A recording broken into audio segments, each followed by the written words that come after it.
Good morning, students. Actually, good afternoon now. This is your chemistry sir, science sir, PK sir, welcoming you to the next part, next video of the class 6, chapter 3rd, that is fiber to fabric. ठीक है, इससे पहले हम एक lecture, एक class इसका complete कर चुके हैं, तो ये आपका सेकंड क्लास है, सेकंड लेक्चर है। और जो पुरानी क्लास जो आपने पहले नहीं देखी हो तो उसके लिए आप आई बटन पे क्लिक कर सकते हैं। ठीक है, चलिए तो आज की क्लास स्टार्ट करते हैं। आज हम स्टार्ट कर रहे हैं। अच्छा, इससे पहले हमने जो है डिस्कस क्या किया है उसकी बात करें तो हमने दो टाइप के फाइबर्स की बात की थी।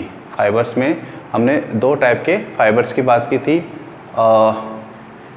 फर्स्ट फाइबर जो था उसको हमने नेचुरल फाइबर नाम बोला था, और जो सेकंड फाइबर होता है उसको हमने artificial fibre, man made fibre या सिंथेटिक फाइबर नाम दिया था। ठीक है, ये बातें हम पहले कर चुके हैं। जो नेचुरल फाइबर था उसमें भी हमने कुछ एग्जांपल्स देखे थे।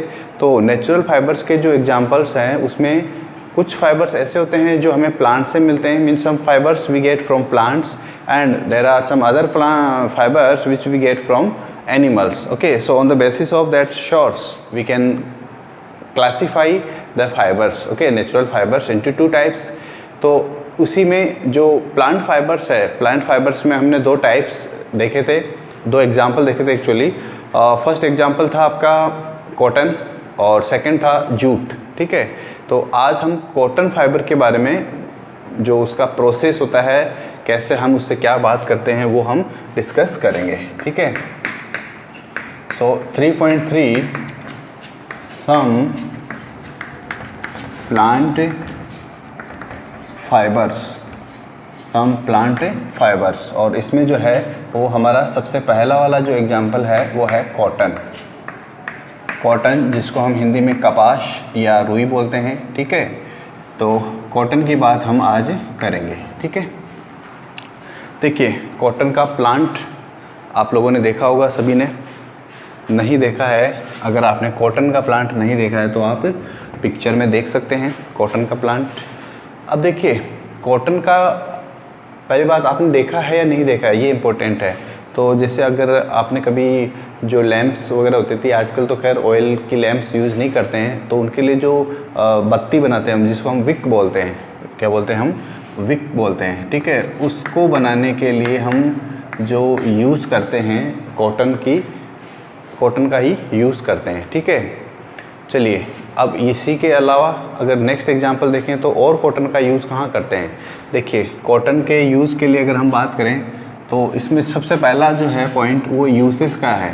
ठीक है, कॉटन का यूसेस तो पहला तो हो गया आपका विक्स बनाने में, विक्स बत्ती जिसको हम बोलते हैं, या जैसे अगर आपने कभी दीपक जलाया हो तो दीपक के अंदर एक कॉटन का एक ऐसा स्ट्रक्चर यूज़ करते हैं हम, उसको हम बत्ती या विक बोलते हैं। ठीक है, इसके अलावा कॉटन का जो यूज है वो हम किस में करते हैं, कॉटन के बने हुए मैट्रेसेस आते हैं, गद्दे जिसको हम बोलते हैं। इसके अलावा क्विल्ट्स, रजाइयाँ, क्विल्ट्स और पीलो, ये सब जो हैं इनके अंदर क्या होती है, रुई भरी हुई होती है।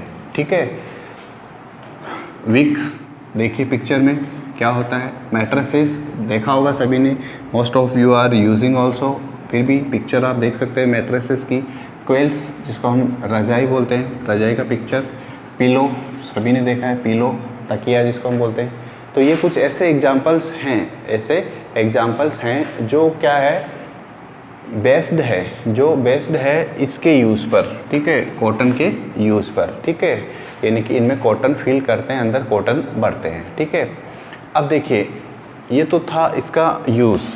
इसके बाद में हम बात करते हैं इसकी ओरिजिन की, यानी कि ओरिजिन बोल दीजिए या सोर्स बोल दीजिए, दैट इज़ सेम। ओके, कि ये हमें कॉटन मिलेगा कहाँ से, that is our first important concern. ठीक है, कि हमें कॉटन कहाँ मिलेगा। तो देखिए पहली बात तो हमें पता है कि ये कॉटन जो है वो एक प्लांट सोर्स से मिलेगा। तो कॉटन का प्लांट कहाँ से मिलेगा, ये कॉटन के प्लांट से। अब जिसने कॉटन का प्लांट नहीं देखा है तो वो कॉटन का प्लांट जो है वो पिक्चर में देख सकता है कॉटन का प्लांट कैसा होता है, ठीक है। अब ये जो कॉटन का प्लांट होता है ये किस जगह पे ग्रो करेगा, मीन्स सभी जगह पे, या अगर हम पूरे इंडिया की बात करें तो इंडिया में जो है सभी जगह पे ये ग्रो नहीं करता है।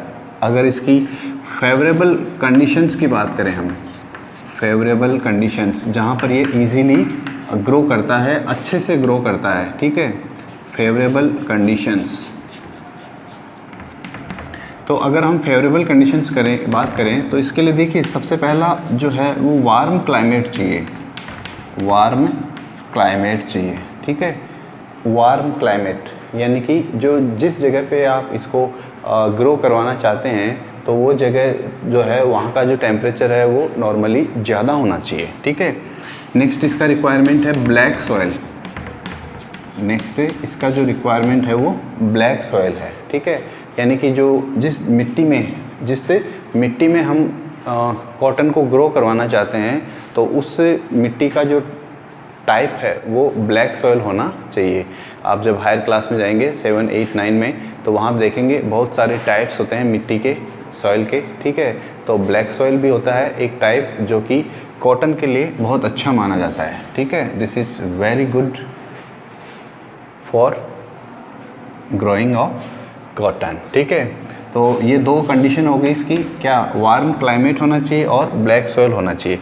चलिए इनके बेस पे आपको एक सिंपल सा एक क्वेश्चन है, एक सिंपल सा क्वेश्चन है कि इंडिया के कौन से स्टेट्स हैं, इंडिया के कौन से स्टेट्स हैं जहाँ पर कॉटन ग्रो करता है, यानी कि कॉटन ग्रोइंग स्टेट्स के नाम बताने हैं आपको, cotton growing states, cotton growing states के नाम बताने आपको, ठीक है। क्योंकि ये जो कंडीशन है ये इन्हीं स्टेट्स में मिलती है, तो इसलिए हमें इनके बारे में पता होना चाहिए। इसका जो आंसर है वो आप अपनी नोटबुक में मेंशन कीजिए, पहले कमेंट सेक्शन में लिखिए, उसके बाद अपनी नोटबुक में भी आपको इसका आंसर लिखना है, ठीक है।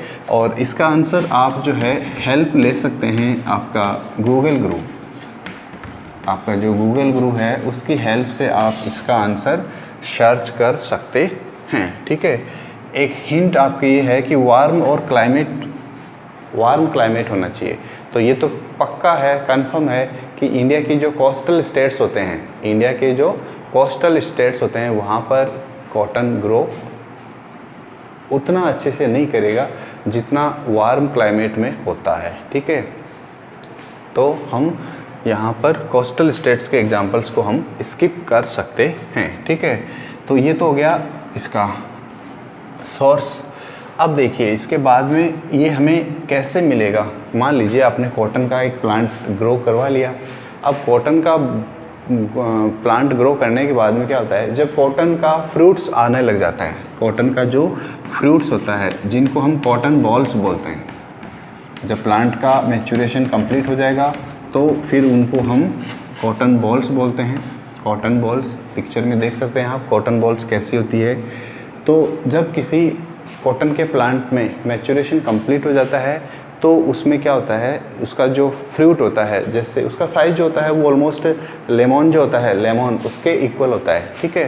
तो जब उसका मैच्योरेशन कंप्लीट हो जाता है तो ये जो मैच्योर लेमन जैसे स्ट्रक्चर जिसको हम बॉल बोल रहे हैं, कॉटन का बॉल, वो क्या करता है, बस्ट करता है, मीन्स से खुल जाता है, ओपन हो जाता है, ठीक है। और उसके अंदर से क्या होता है, सीड्स निकलते हैं। क्या निकलते हैं, सीड्स। और वो जो सीड्स होते हैं, कॉटन के जो सीड्स होते हैं, उनकी सीड्स की सरफेस के ऊपर फाइबर लगे होते हैं। कौन से फाइबर, कॉटन फाइबर। तो ये जो फाइबर होते हैं यही हमारे इम्पोर्टेंट यूज़फुल जो चीज़ है जिसके लिए हम इतना ट्राई कर रहे हैं, तो वही होता है कॉटन का फाइबर, ठीक है। जब किसी पर्टिकुलर फील्ड में, किसी खेत में या किसी कॉटन ग्रोइंग फील्ड में जब आप कॉटन का मैच्योरेशन का टाइम देखते हैं, मीन्स से कॉटन के फील्ड को जब आप कॉटन बॉल्स जो मैच्योर हो जाती है उसमें जब आप देखते हैं तो आपको ऐसा लगता है जैसे ice ice ice, everywhere is ice, okay. तो this is the observation of cotton field.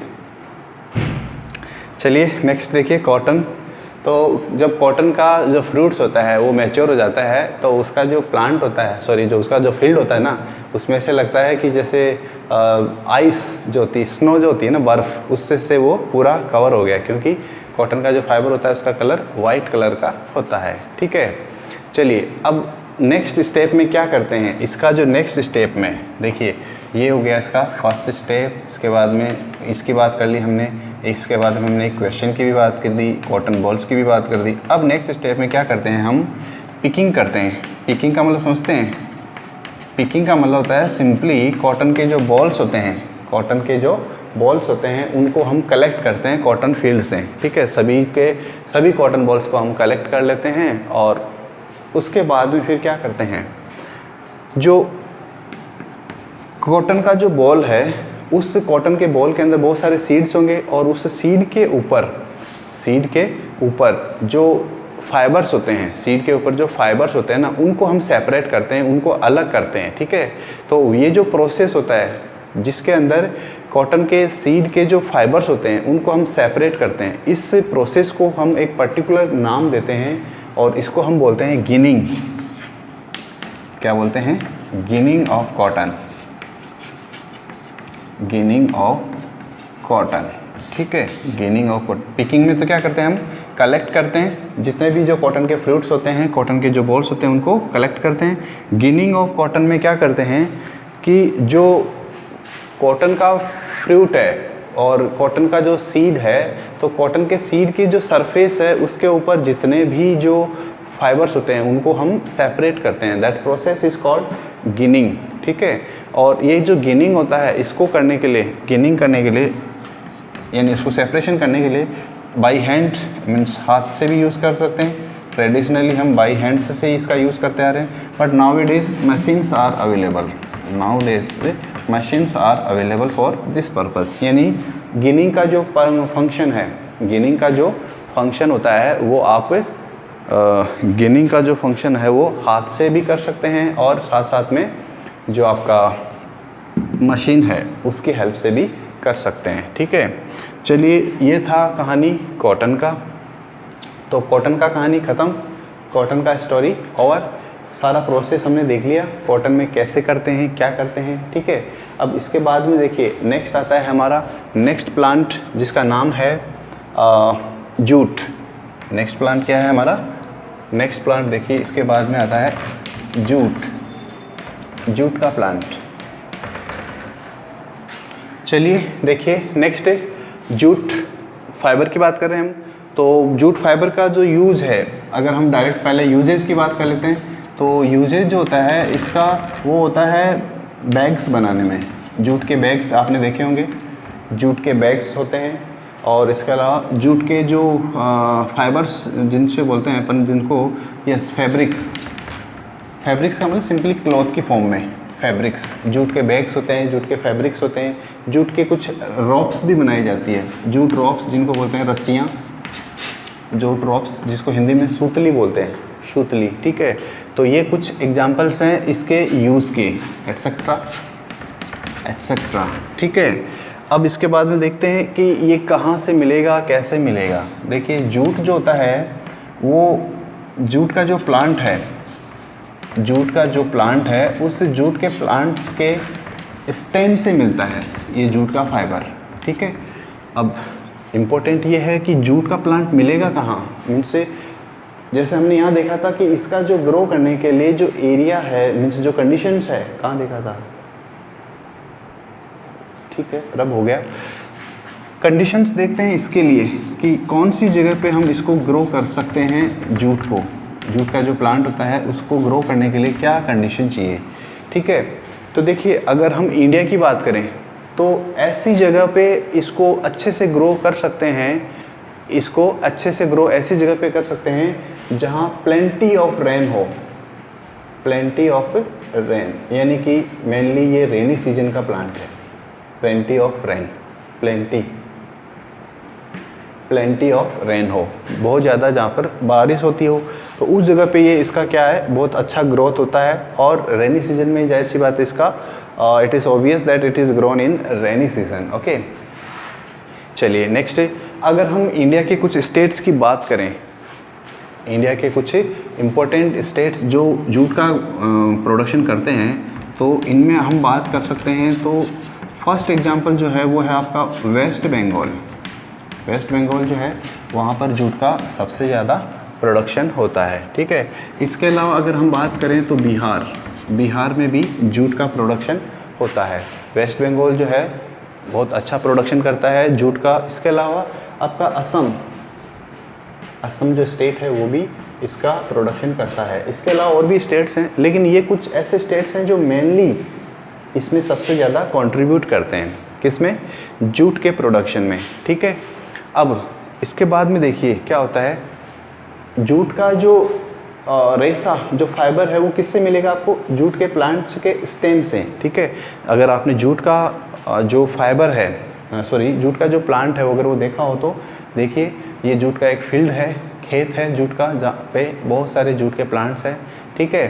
तो देखिए क्या होता है कि जब इस प्लांट में, जूट के प्लांट में जब फ्लावर्स का टाइम हो जाता है, मीन्स फ्लावर आने वाला जब स्टेट होता है, तो उस समय पर क्या करते हैं, इसका जो स्टेम होता है उसको काट लेते हैं। जूट का जो स्टेम होता है उसको क्या कर लेते हैं? काट लेते हैं, ठीक है।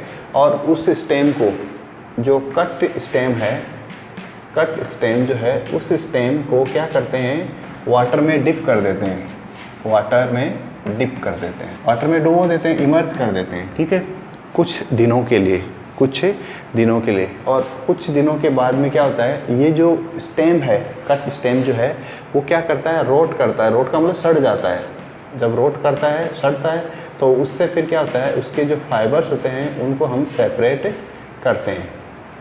जूट के जो फाइबर्स होते हैं उनको हम सेपरेट करते हैं, और ये सेपरेशन का काम जो होता है ना, ये बाई हैंड होता है। जैसे यहाँ पर तो मशीन का यूज़ था, बट इस केस में यहाँ पर क्या होता है, जो जूट के फाइबर्स होते हैं उनको हम बाई हैंड सेपरेट करते हैं, ठीक है।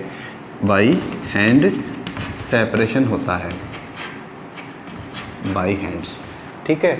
तो ये केस है आपका जूट का, ठीक है। तो अब तक हमने दो चीज़ें देखी है, ठीक है। अच्छा, इससे फाइबर से फिर क्या करते हैं, इस फाइबर से जब हमें मान लीजिए कोई पर्टिकुलर कुछ उसका यूज़ करना है, तो उसके लिए क्या करते हैं, उसको हम जो फाइबर्स होते हैं उनको यार्न में बदलते हैं। किस में बदलते हैं? यार्न में बदलते हैं। तो यार्न में बदलने के लिए क्या होता है कि हम दो फाइबर लेते हैं और उन दोनों फाइबर को एक दूसरे के ऊपर ट्विस्ट करते हुए हम इसको एक फाइबर की एक यार्न, जिसको हम धागा बोलते हैं, थ्रेड बोलते हैं, उसकी फॉर्म में उसको कन्वर्ट करते हैं, ठीक है। और ये जो प्रोसेस होता है, जो फाइबर से यार्न बनाने का प्रोसेस, ये जो गर्ल्स होती है वो अच्छे से जानती है इसको, ठीक है। इसको अच्छे से जानती है। कैसे जानती है? क्योंकि उनका जो चोटी होता है, ये वाला जो चोटी वो बनाती है, तो उसके लिए क्या करती है कि दो बालों का जो होता है, बालों का जो हेयर्स का जो एक ग्रुप लेती है, और उसके बाद में उसको वो ऐसे ऐसे करते जाती है, तो उससे क्या बनता है, एक चोटी, शिखा जिसको बोलते हैं, वो बन जाती है, ठीक है। तो सेम मेथड जो होता है जूट की रोप्स बनाने में या जूट के फैब्रिक्स फाइबर बनाने के लिए यार्न जो बनता है, उसमें भी सेम मेथड अप्लाई होता है, ठीक है।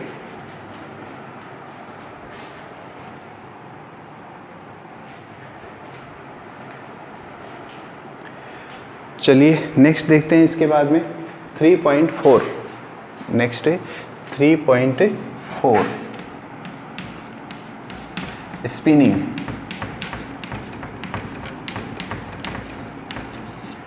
स्पिनिंग किसका स्पिनिंग करना है हमें? कॉटन के फाइबर का। मतलब हम चाहते हैं कॉटन के फाइबर से कॉटन यार्न बनाना। कॉटन के फाइबर से कॉटन का यार्न यानी धागा यानी कि थ्रेड। तो स्पिनिंग कॉटन यार्न कैसे करते हैं? इसके लिए क्या करते हैं हमारे पास दो डिवाइस है, इम्पोर्टेंट है यहाँ पर, कि कॉटन के फाइबर से स्पिनिंग का मीनिंग क्या है? कॉटन के फाइबर से कॉटन का जो यार्न बनाने का जो प्रोसेस होता है, ये है कॉटन का फाइबर, ठीक है, कॉटन का फाइबर। और इस कॉटन के फाइबर से यार्न बनाने का जो प्रोसेस है, कॉटन का थ्रेड बनाने का जो प्रोसेस है, उस प्रोसेस का नाम क्या होता है? स्पिनिंग, ठीक है। तो स्पिनिंग का डेफिनेशन क्या होगा? The process in which cotton fibres are changed into yarns, ठीक है, दैट इज कॉल्ड स्पिनिंग, ठीक है, उसको हम क्या बोलते हैं, स्पिनिंग बोलते हैं, ठीक है। तो स्पिनिंग बनाने के लिए देखिए दो मेथड्स होते हैं, स्पिनिंग बनाने के लिए, स्पिनिंग करने के लिए दो मेथड्स होते हैं, दो डिवाइस का यूज़ करते हैं हम। फर्स्ट डिवाइस जो होती है उसको हम बोलते हैं हैंड नीडल, क्या बोलते हैं इसको हम, hand spindle, sorry hand spindle, hand spindle. अब ये जो हैंड स्पिंडल होता है ये कैसा होता है, एक प्रकार से अगर आपने कभी देखा हो तो इसको, जैसे हमारा जो ग्रैंडफादर होता है या ग्रैंड मदर होता है तो वो जो चलने के लिए जो एक स्टिक यूज़ करता है, स्टिक सपोर्टिंग के लिए, ऐसा ही ये भी स्ट्रक्चर में होता है। अगर आप इसका डायग्राम देखते हैं तो देखिए इसका डायग्राम कैसा दिखेगा, चलिए पिक्चर देखिए, पिक्चर देखिए इसका हैंड स्पिंडल का पिक्चर, ठीक है। तो इसको hand spindle that is also called तकली, दैट इज़ ऑल्सो कॉल्ड तकली, दैट इज़ ऑल्सो कॉल्ड तकली, ठीक है। नेक्स्ट जो सेकेंड डिवाइस है, उस सेकेंड डिवाइस का जो नाम है जो हम यूज़ करते हैं, चरखा, ठीक है। ये जो चरखा है इसका बहुत ही ज़्यादा यूज हुआ था हमारे इंडिपेंडेंस मूवमेंट में, ठीक है। और इसके साथ में जो हमारे फ्रीडम फाइटर जो कनेक्टेड है वो है श्री महात्मा गांधी, ओके, महात्मा गांधी, जिन्होंने इस चरखा को क्या किया, पॉपुलराइज किया था, ठीक है। पर्पस क्या था, to make independent in case of this fabrics. क्यों, क्योंकि उस समय जो ब्रिटिशर्स थे वो क्या करते थे, इंडिया से रॉ मटेरियल्स जो होता था उसको फॉरेन में, मीन्स अपने कंट्री में लेके जाते थे, और फिर वहाँ से जो रेडीमेड क्लॉथ्स होते थे उनको इंडिया में आके सेल करते थे, बेचते थे। तो इससे क्या होता था, हमारा जो पैसा है वो उनके पास जाता था। तो हमारा जो डोमेस्टिक प्रोडक्शन है उसको एनकरेज करने के लिए महात्मा गांधी ने चरखा मूवमेंट या चरखा का यूज़ किया था, ठीक है। So this is the end of the class for today, meeting you in the next class. So till then take care and bye bye.